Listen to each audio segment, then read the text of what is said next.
Hello guys, আপনারা দেখেন আমাদের পাখি কত সুন্দর কথা বলে। পাখিটা অনেক ধরনের কথা বলে। হ্যাঁ, পাখিটাকে আমরা অনেকবার ছেড়ে দিয়েছি, কিন্তু পাখিটা খাঁচা থেকে বাইরে বেরোতে চায় না। সে বাইরে ছেড়ে দিলেও সে খাঁচার ভিতরে সে ঢুকে থাকে। আমাদের এর নাম হচ্ছে মিঠু। মিঠু অনেক ধরনের কথা বলে। মিঠুকে আমরা শুধু ফিশ খেতে দিই, তাছাড়া অন্য অন্য ফলমূলও খেতে দিই। দেখেন কত সুন্দর করে গলা ফুলিয়ে ফুলিয়ে সে কি আপন মনে বলছে।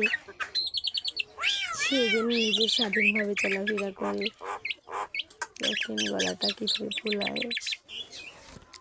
আমার মা হাঁস মুরগিকে ডাকে, আর সেও পাক পাক পাক পাক পাক পাক বলে ডাকা শুরু করে দেয়। এই হচ্ছে আমার অন্য আরেকটি ভাই। সে প্রতিদিন সকালে সবাইকে ঘুম থেকে জাগায়।